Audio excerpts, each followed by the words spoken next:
నేను చెప్పింది వారు చెప్పింది ఎవరు చెప్పింది అయినా కూడా అధ్యక్ష అల్టిమేట్గా అవన్నీ కూడా రిపోర్ట్స్ అధ్యక్ష, నేనేమి నా సొంత కవిత్వం కాదు. సరే, I take his point in the right spirit sir. తప్పకుండా వారు అన్నట్టుగా మరి జీతాలు ఎందుకు ఇవ్వలేదన్నారు. 2019 చివరిలో కరోనా వచ్చింది అధ్యక్ష. అప్పటిదాకా జీతాలు మంచిగానే వచ్చినాయి. 2019 కరోనా వచ్చినాక మేమేమనుకున్నాం అధ్యక్ష, పేదల సంక్షేమం ఆగొద్దు, ఎమ్మెల్యేల జీతాలు ఆగినా పర్వాలేదు, ఎమ్మెల్సీల జీతాలు ఆగినా పర్వాలేదు, మంత్రుల జీతాలు ఆగినా పర్వాలేదు, కానీ రైతులకు రైతు బంధు ఆగద్దు, పేదలకు పెన్షన్లు ఆగద్దు, పేద పిల్లలకు కళ్యాణ లక్ష్మి ఆగద్దు అట్లా అనుకున్నాం. అందుకే ఉద్యోగుల జీతాలు కూడా కొద్దిగా ఆలస్యంగా ఇవ్వచ్చు. కానీ నేను అడుగుతున్నా, ఇవాళ ఉద్యోగులందరికీ జీతాలు పడుతున్నాయి ఫస్ట్కు. ఇట్లా అబద్ధాలు చెప్పొచ్చా? ఇవాళ నేను చూపెడతాను అధ్యక్ష, నాకు మొత్తం పేపర్ కటింగ్లు ఉన్నాయి, మొత్తం మంత్రి గారికి పంపుతాను. ఇవాళ మొత్తం కాంట్రాక్ట్ అవుట్ సోర్సింగ్ ఉద్యోగులు 8 నెలలుగా జీతాలు లేని వాళ్ళు ఒక్కరు కాదు అధ్యక్ష, రాష్ట్రంలో లక్షల మంది ఉన్నారు. వాస్తవాలు వారికి కూడా తెలుసు అధ్యక్ష. చెబితే అధ్యక్ష ఇంకా చాలా ఉంది, నేను విమర్శ చేయట్లేదు. అనవసరంగా వారు విమర్శ చేయదలుచుకుంటే నేను కూడా చేయొచ్చు అధ్యక్ష. నేను చెప్పేది వారికి ఒకటే, కరోనా అనేది మొత్తం దేశాన్ని కాదు ప్రపంచాన్ని ఊపిన ఒక మహమ్మారి, దానికి ఎవరు కూడా అతీతులు కారు. సరే, మంత్రి గారికి నేను చెప్పేది ఏమంటే అధ్యక్ష, ఆనాడు 2014లో అధ్యక్ష మన ప్రయాణం ప్రారంభమైనప్పుడు 4.5 లక్షల కోట్లు మన జిఎస్డిపి. ఈరోజు ఎంత అధ్యక్ష? 16 లక్షల కోట్లు. మేము దిగిపోయే నాడు 14.5 లక్షల కోట్లు. సంపద పెరిగిందా తగ్గిందా రాష్ట్రానికి? ఆనాడు అధ్యక్ష మరి మన తలసరి ఆదాయం రాష్ట్రానికి 1,12,162 రూపాయలు 2014లో. మరి 2023-24 నాటికి ఎంతకు పెరిగింది అధ్యక్ష? మీకు అప్పచెప్పినాడు 3,56,000తో దేశంలోనే నెంబర్ 1 పర్ క్యాపిటల్ ఇన్కంలో తెలంగాణ. ఇది వాస్తవం కాదా?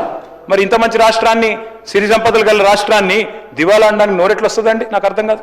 అదే మాదిరిగా అధ్యక్ష ఇంకొక మాట చెప్పాలా, మిత్రులు కొంతమంది ఈజీగా చెప్తారు అధ్యక్ష, ఏం తెలంగాణ ఒకటే కాదు అన్ని పెరిగినాయి కదా అంటారు అధ్యక్ష. అన్ని పెరగలేదు అధ్యక్ష. నేను చెప్తాను ఒక్క నిమిషంలో. కర్ణాటక అధ్యక్ష 2014లో పర్ క్యాపిటల్ 1,13,000, 2024లో 3 లక్షలు. అదేవిధంగా అధ్యక్ష రాజస్థాన్ 70,000 2014లో, 2024లో 1,68,000. రెండు కూడా కాంగ్రెస్ పాలిత రాష్ట్రాలు కాబట్టి చెప్తా ఉన్నా. దేశం మొత్తం చూస్తే పెరిగింది 112% తలసరి ఆదాయం. రాజస్థాన్లో 140, కర్ణాటకలో 194, కానీ తెలంగాణలో 318%. ఇది మనకు గర్వకారణం కాదా అధ్యక్ష? ఇవాళ దేశంలో నెంబర్ 1గా సిక్కిం, గోవా తర్వాత చిన్న రాష్ట్రాల తర్వాత తలసరి ఆదాయంలో మనం ఉంటే దానికి కూడా ఒప్పుకోకపోతే ఎట్లా? అదేవిధంగా అధ్యక్ష నేను మొన్న చెప్పాను, చెన్నైలో కూడా చెప్పాను డిలిమిటేషన్ మీటింగ్లో, 2.8% ఉన్న తెలంగాణ ఇవాళ భారతదేశంలో 5% జీడిపికి కాంట్రిబ్యూట్ చేస్తున్నది. వచ్చినాడు తెలంగాణ రాష్ట్రం ఏర్పడ్డ నాడు మన contribution 4% to the nation. Today we're contributing 5.1%. ఇది మన గర్వకారణం కాదా? మరి నిజంగానే మీరు అన్నట్టు దివాలా తీస్తే అది తగ్గుతుందా పెరుగుతుందా అధ్యక్ష? ఇంకొక మాట అంటా ఉన్నా అధ్యక్ష, ఒకటి కాదు అధ్యక్ష, రిపోర్ట్లు బోలెడు ఉన్నాయి. మల్టీ డైమెన్షనల్ పావర్టీ తగ్గింది, హౌస్ హోల్డ్ ఇన్కమ్ పెరిగింది, ఇవన్నీ కూడా రిపోర్ట్స్ ఉన్నాయి. నేను వాటికి జోలికి పోను అధ్యక్ష. మొన్న February 17, 2025 నాడు ఒక రిపోర్ట్ విడుదల చేశారు అధ్యక్ష మన రాష్ట్ర ప్రభుత్వం. అందులో 10 సంవత్సరాల అచీవ్మెంట్స్ చూస్తే మరి ఎందుకో కానీ తెల్లారి వరకే డిలీట్ చేయించింది అధ్యక్ష. 10 సంవత్సరాల డెవలప్మెంట్ చూపెట్టినందుకు కొంతమంది ఉద్యోగుల మీద చర్య కూడా తీసుకున్నారని చెప్పి నేను విన్నాను అధ్యక్ష. నేను ఒకటే చెప్తా ఉన్నా, ఆనాడు మిగులు రాష్ట్రంగానే మన ప్రయాణం ప్రారంభమైంది. మీకు ఒక విషయం దయచేసి అందరు కూడా తెలుసుకోవాలి. మేము ఆనాడు తెలంగాణ ఉద్యమంలో ఉన్నప్పుడు పెద్దలు కేసీఆర్ గారు, పెద్దలు జయశంకర్ గారు ఎప్పుడు చెప్పేవారు, తెలంగాణ 1948లో సర్ప్లస్ స్టేటే, 1956లో ఆంధ్రాతో కలిసినాడు సర్ప్లస్ స్టేటే, 68లో ఉద్యమం ప్రారంభమైనాడు మొదటి దశ ఉద్యమం, ఆ రోజు సర్ప్లస్ స్టేటే, 2001లో సర్ప్లస్ స్టేటే, 2014లో సర్ప్లస్ స్టేటే, 2025లో కూడా సర్ప్లస్ స్టేటే, మిగులు రాష్ట్రమే. నేనేదో ఊరికే చెప్పట్లేదు అధ్యక్ష. సర్ప్లస్ అంటే ఏంది అధ్యక్ష? సర్ప్లస్ అంటే అధ్యక్ష తెలంగాణ రెవెన్యూ రిసీట్స్ ఉంటాయి, తెలంగాణ రెవెన్యూ ఎక్స్పెండిచర్ ఉంటుంది. రెవెన్యూ రిసీట్స్ అంటే రాష్ట్రం యొక్క సొంత పన్నుల ఆదాయం, పన్నేతర ఆదాయం, నాన్ ట్యాక్స్ రెవెన్యూ. అదే మాదిరిగా మనకు కేంద్రం నుంచి వచ్చే సెంట్రల్ షేరు, అదేవిధంగా గ్రాంట్స్ ఇన్ ఎయిడ్, ఈ 4 కలిపితే రెవెన్యూ రిసీట్స్ అధ్యక్ష. రెవెన్యూ ఎక్స్పెండిచర్ అంటే జీతాలు, పెన్షన్లు, మిత్తీలు, అదేవిధంగా సబ్సిడీలు, ఈ 4 అధ్యక్ష. రెవెన్యూ ఒకవేళ రెవెన్యూ ఇన్కమ్, రెవెన్యూ రిసీట్స్ కనుక రెవెన్యూ ఎక్స్పెండిచర్ కంటే ఎక్కువ ఉంటే we're revenue surplus. Today I'm going to share the details with you sir. మీరు 2014లో రాష్ట్రాన్ని మాకు అప్పచెప్పినప్పుడు ఆనాడు కాంగ్రెస్ పార్టీ 369 కోట్ల రెవెన్యూ మిగులుతో మాకు అప్పచెప్పింది. మళ్ళీ మేము తిరిగి మీకు అప్పచెప్పినాడు 2023లో 5,944 కోట్ల రెవెన్యూ సర్ప్లస్తో మీకు అప్పచెప్పినాం. ఈరోజు మీరు బడ్జెట్ ఇక్కడ పెట్టినారు, ఏం పెట్టారు? ఇందులో 2,700 కోట్ల రెవెన్యూ సర్ప్లస్ అని పెట్టినారు. నేను అడుగుతా ఉన్న బట్టి విక్రమార్క గారిని, పెద్దలు ముఖ్యమంత్రి గారిని, అధ్యక్ష తెల్లారలేస్తే చెప్తారు అధ్యక్ష అప్పులు వడ్డీలు కట్టడానికే మాకు డబ్బులు లేవని. వాస్తవం ఏంది అధ్యక్ష? మరి అయితే మీరు బడ్జెట్లైనా తప్పు చెప్తుండ్రు లేదా బయటనైనా తప్పు చెప్తుండ్రు. ఒక దిక్కేమో మీరు సర్ప్లస్ చూపెడుతున్నారు. సర్ప్లస్ అంటే ఏంటిది? జీతాలు గట్టంగా, మిత్తిలు గట్టంగా, పెన్షన్లు ఇయ్యంగా, సబ్సిడీలు ఇయ్యంగా మా దగ్గర 2700 కోట్ల రెవెన్యూ మిగులు ఉంది అని మీరే బడ్జెట్లో చెప్పినరు. మరి ఇంకో దిక్కేమో అప్పుల కోసం అప్పులు తెస్తున్నాం, వీఆర్ నాట్ సర్ప్లస్ స్టేట్ అన్నట్టు, మనం ఏదో నిజంగా చిప్పబట్టుకొని నిల్చున్నట్టు ఈ రకంగా మాట్లాడడం మంచిది కాదు అధ్యక్ష. నేను మొత్తం సబ్జెక్టే మాట్లాడుతున్నాను సార్. సబ్జెక్ట్ టైం ఎట్లా డిసైడ్ చేసినామంటే కేటీఆర్ గారికి 30 మినిట్స్, మహేశ్వర్ రెడ్డి గారికి 15 మినిట్స్, అక్బరుద్దీన్ ఓవైసీ గారికి 15 మినిట్స్, సిపిఐ సాంబశివరావు గారికి 5 మినిట్స్, శంకరయ్య గారికి 30 మినిట్స్. మీరు ఇప్పటికే 45 మినిట్స్ మాట్లాడారు.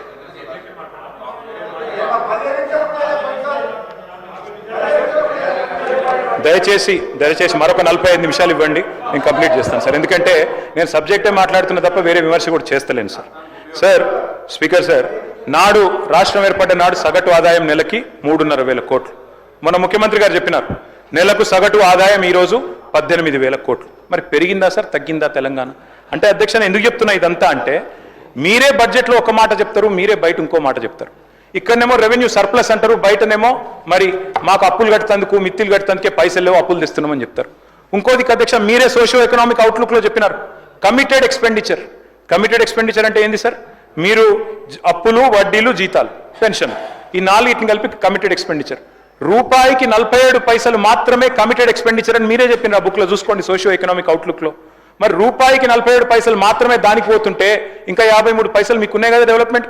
ముఖ్యమంత్రి గారు ఢిల్లీలో చెప్పినారు 18,000 కోట్లలో 6,000 ఇటు కడుతున్నా, 6,000 అటు కడుతున్నా, నాకు మిగిలేదు 500 కోట్లు కూడా లేదు క్యాపిటల్ ఎక్స్పెండిచర్ అని చెప్తున్నారు ముఖ్యమంత్రి గారు. ఇది ఎక్కడ అబద్ధం, ఇది ఎక్కడ పద్ధతి అధ్యక్ష? ఇంకొక మాట అధ్యక్ష, ఈరోజు ఇప్పుడున్న పరిస్థితుల్లో అధ్యక్ష వాస్తవం ఏంది అంటే భారతదేశంలోనే, ఇది నా మాట కాదు, రేవంత్ రెడ్డి గారు ఆనాడు పిసిసి అధ్యక్షుడిగా చెప్పిన మాట, దేశంలోనే అత్యధిక ఆదాయం గల రాష్ట్రం తెలంగాణ, ధనిక రాష్ట్రం అని చెప్పారు. ఎందుకు చెప్పారు? ఆ రోజు ఇన్ని హామీలు ఇస్తున్నారు కదా, ఎట్లా అమలు చేస్తారు మీరు అని కొంతమంది అడిగితే అటు బట్టి గారు కానీ ఇటు రేవంత్ రెడ్డి గారు కానీ ఇద్దరు చెప్పినారు, మా కాంగ్రెస్ పార్టీకి అనుభవం ఉంది, అవగాహన ఉంది, పేదలకు చేయాలనే సంకల్పం ఉంటే చాలు చేస్తామన్నారు అధ్యక్ష. చెయ్యండి మీరు, యూ షుడ్ సక్సీడ్ అని కోరుకుంటున్నాం మేము అధ్యక్ష. వాస్తవం ఏంటి అంటే అధ్యక్ష ఈరోజు వీళ్ళు ఎందుకు ప్రచారం చేస్తున్నారు అధ్యక్ష? ఇట్లా అప్పులు అప్పులు అప్పులు అని తెల్లారులేస్తే థాట్ పోలీసింగ్, ఒక ప్రాపగాండా పెడ్లింగ్ ఎందుకు చేస్తున్నారు? మాకు తెలుసు, ప్రజలకు కూడా అర్థమైంది అధ్యక్ష. ఎందుకు అంటే అధ్యక్ష వీళ్ళు అలవిగాని హామీలు ఇచ్చి 6 గ్యారంటీలు 100 రోజులని అఫిడవిట్లు పెట్టి, బాండ్ పేపర్లు పెట్టి, మొత్తం కలిపి డిక్లరేషన్ల పేరిట 420 హామీలు ఇచ్చి ఈరోజు కేవలం వాటిని ఎగ్గొట్టడానికి, 420 ఎన్నికల హామీలను కట్టగట్టి ఏట్లో పారేయడానికి, అదేవిధంగా గ్యారంటీలను గంపగుత్తగా గంగలో కలిపేయడానికి, డిక్లరేషన్లను మూటగట్టి మూసిలో పారేయడానికి ఇవాళ అప్పులు అప్పులు అప్పులు అంటూ సాకులు వెతుకుతున్నారు అధ్యక్ష. ఇది వాస్తవం అధ్యక్ష. థాట్ పోలీసింగ్ చేస్తున్నారు, తెల్లారు లేస్తే ఒకటే రకంగా అప్పులు అప్పులు కింది నుంచి మొదలు పెడితే పైదాకా. కానీ వాస్తవం ఏంది అధ్యక్ష? కొందరిని అన్నిసార్లు మోసం చేయొచ్చు, కొందరిని కొన్నిసార్లు మోసం చేయొచ్చు, కానీ అందరినీ అన్నిసార్లు మోసం చేస్తాననుకుంటే మాత్రం అది కుదరదు అనే మాట కూడా నేను విజ్ఞప్తి చేస్తా ఉన్నా అధ్యక్ష. ప్రజలు ఎదురు చూస్తున్నారు. ఈ బడ్జెట్ స్పీచ్ 15 నెలలు, ఇవాళ వీళ్ళు పెట్టిన 2వ బడ్జెట్ అధ్యక్ష. ఇది 2వ బడ్జెట్ అంటే ఒక ప్రభుత్వానికి 5 బడ్జెట్లు పెట్టే అవకాశం ఉంటుంది. మరి 2వ బడ్జెట్ అంటే 40% మీరు ఇప్పటికే మీరు మీ విధానాలు ఏంది, మీ ప్రాధాన్యాలు ఏంది ఈరోజు చెప్పేసినారు మీరు. మరి ఇందులో ఏముంది అధ్యక్ష? ఈ బడ్జెట్లో 100 రోజుల్లో 6 గ్యారంటీలు అన్నారు, 500 రోజులు దగ్గర పడుతుంది అధ్యక్ష. ఎప్పుడెప్పుడు వస్తాయి డబ్బులు, గ్యారంటీలు అని చెప్పి ప్రజలు ఎదురు చూస్తూ ఉన్నారు. ఇవాళ వాస్తవం ఏంటంటే అధ్యక్ష 15 నెలల ప్రయాణం మీద ఏమన్నా నిజాయితీగా ఆత్మవిమర్శ ఉంటుందేమో, సరి చేసుకుంటారేమో, కొత్త పథకం ఒక్కటన్నా పెడతారేమో అనుకున్నాం. కానీ 6 గ్యారంటీలకు చూస్తుంటే మంగళం బాడినట్టే కనబడతా ఉన్నది అధ్యక్ష. అధ్యక్ష రాహుల్ గాంధీ గారు స్వయంగా చెప్పారు అధ్యక్ష, 6 గ్యారంటీలకు వెంటనే చట్టబద్ధత కల్పిస్తామంటూ రాహుల్ గాంధీ గారు, సోనియా గాంధీ గారు స్వయంగా చెప్పిన మాట. కానీ ఈ రోజు వరకు చట్టబద్ధత లేదు, ఏది జరగలేదు అధ్యక్ష. 15 మాసాల్లో అధ్యక్ష శ్వేతపత్రాలు, దరఖాస్తులు తప్ప సాధించింది ఏమీ లేదు అధ్యక్ష. ఇవాళ తెలంగాణలో పాపులర్గా నడుస్తున్నది ఏంటంటే అధ్యక్ష, డైలాగ్ ఇవ్వాలి, ఎవరిని అడిగిన మంత్రులను తెలియదు, గుర్తులేదు, మర్చిపోయినాం. 6 గ్యారంటీలు అమలు తెలియదు, 420 హామీలు ఎప్పుడు తెలియదు, డిక్లరేషన్లు మర్చిపోయినరు, అభినవ గజనీలుగా మారిపోయిన పరిస్థితి అధ్యక్ష. వీళ్ళ హామీలేమో తాటాకంత, కానీ ఇచ్చింది మాత్రం ఈ తాకంత కూడా లేదు అధ్యక్ష. ఎగవేతలు, కోతలు, ఎగనామాలు, పంగనామాలు జాబితా చాలా పెద్దగా ఉంది అధ్యక్ష. అధ్యక్ష ఎట్లుందంటే అధ్యక్ష వీళ్ళది అప్పట్లో ఒక సినిమా వచ్చింది అధ్యక్ష, నేను చిన్నగా ఉన్నప్పుడు, నా పెళ్ళంట అని. ఒక ఆయన నేను చికెన్ తింటా అంటే కోటా శ్రీనివాసరావు గారు నువ్వు రా అని పిలుస్తాడు అధ్యక్ష. పిలిచి ఆయనతో ఏం చేస్తాడు అధ్యక్ష, కారపు మెతుకులు పెట్టి ముంగట కోడిని కట్టేస్తాడు అధ్యక్ష, గిదే తిను అని. గట్లే ఉంది అధ్యక్ష వీళ్ళు 6 గ్యారంటీలు, డిక్లరేషన్లు, 420 హామీలు. తప్పిన ప్రతి మాట అధ్యక్ష ప్రజల్లో మన మీద విశ్వాసాన్ని దెబ్బతీస్తుంది. బ్రోకెన్ ప్రామిసెస్ ఈరోడ్ ఫెయిత్ అధ్యక్ష.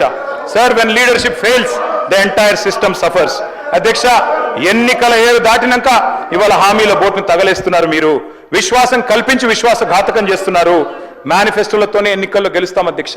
మేనిఫెస్టో అంటే ఒక ప్రమాణ పత్రం అధ్యక్ష ప్రజలకు మనకు. కానీ ఏం జరుగుతుంది అధ్యక్ష ఈరోజు రాష్ట్రంలో? ఒక సింగిల్ డే లావాదేవీగా మారిపోయింది మేనిఫెస్టో అంటే. ఎన్నికల్లో ఓట్లు వేయించుకోవడం తప్ప ఆ తర్వాత గద్దెనెక్కిన తర్వాత 5 ఏళ్ళు మర్చిపోయే పరిస్థితి. మేనిఫెస్టో అమలు చేయకపోతే అడగాల్సిన బాధ్యత ప్రతిపక్షంగా మాది అధ్యక్ష. ఖచ్చితంగా అడుగుతాం. మీరు అమలు చేయకపోతే చేసేదాకా వెంటబడతాం.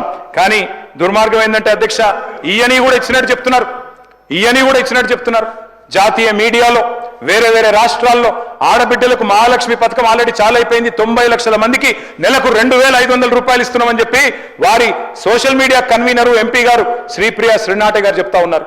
ఇది కరెక్టా అధ్యక్ష ఇట్లా చెప్పడం? అదేవిధంగా అధ్యక్ష 1-2 కాదు ఎన్ని చేస్తున్నారంటే ఇట్లాంటి మరి ప్రచారాలు వేరే రాష్ట్రాల్లో మామూలుగా చేయట్లేదు అధ్యక్ష. ఎన్నికలు 5 ఏళ్ళకు ఒకసారి వస్తాయి. అదృష్టం ప్రజల దయ ఎవరుకుంటే వాళ్ళు గెలుస్తాం అధ్యక్ష. కూర్చుంటాం అధికారంలో. మేము 10 ఏళ్ళు ఉన్నాం, మీరు 5 ఏళ్ళు ఉంటారు. తప్పకుండా భవిష్యత్తులో ఎవరు వస్తారో ప్రజలు నిర్ణయిస్తారు. కానీ ఎట్లా ఉందంటే అధ్యక్ష ప్రభుత్వం అనేది నిరంతర ప్రక్రియ అధ్యక్ష. ఒకరు వస్తారు, ఇంకొకరు పోతారు. It's continuous institution, continuous process. ఒక రాజ్యాన్ని ఇంకో రాజ్యం దండెత్తి ఆక్రమించుకోవడం అన్నట్టు కాదు అధ్యక్ష. ఓడిపోయిన రాజులను పట్టుకొచ్చి బందీఖాన్లో వేయడం, చంపేయడం ఇది ఆనాడు మధ్యకాలంలో చేసేది అధ్యక్ష. శాసనాలు జరిపేయడం, రాజముద్రలు మార్చడం ఒకప్పుడు జరిగేది. ఇవాళ ఇవన్నీ ఎందుకు చెప్తా ఉన్నా అంటే 15 నెలలుగా రాష్ట్రంలో ఒక విపరీత ధోరణి చూస్తా ఉన్నా అధ్యక్ష. ఆనవాళ్ళు జరిపేస్తా, కేసీఆర్ ఆనవాళ్ళు ఉండొద్దు, ఈ శపథాలే ఇవాళ ఈ రాష్ట్రానికి శాపాలు అవుతా ఉన్నాయి. నేను ముఖ్యమంత్రి గారికి కోరుతా ఉన్నా, పాలకుడికి కావాల్సింది కక్ష కాదు. మీరు చిన్న వయసులో ముఖ్యమంత్రి అయినారు, సర్వ్ చేయండి, మంచిగా సర్వ్ చేయండి, ఇచ్చిన ప్రతి హామీ నిలబెట్టుకోండి. తప్పకుండా మళ్ళీ ప్రజలు అనుగ్రహించిన ఆశ్చర్యం లేదు. కానీ మీరు ఇదే రకంగా పోతే కేవలం కక్షతో, పగతో, ప్రతీకారంతో తుడిచేస్తా, చెరిపేస్తా, కూల్చేస్తా అంటే మాత్రం మీరే నష్టపోతారు, మాకేమి కాదు అధ్యక్ష. పేరు ప్రఖ్యాతులు పెంచుకోవాలంటే, లాంగ్ లాస్టింగ్ లెగసీ ఉండాలి అంటే తప్పకుండా మంచి పనులు చేయాల్సిందే. చేయండి, మాకంటే ఎక్కువ చేయండి, మేము కాదనట్లేదు. కానీ రివెంజ్ పాలిటిక్స్ వల్ల రాష్ట్రం ఆగమవుతుంది. సంక్షేమం నుంచి సంక్షోభం దిక్కు పోతున్నది. నేను చెప్పలే, మీరే చెప్పిన ముఖ్యమంత్రి గారు. నిన్నగాక మొన్న మీరే చెప్పినారు. స్టేషన్ గన్పూర్లో గౌరవ ముఖ్యమంత్రి గారు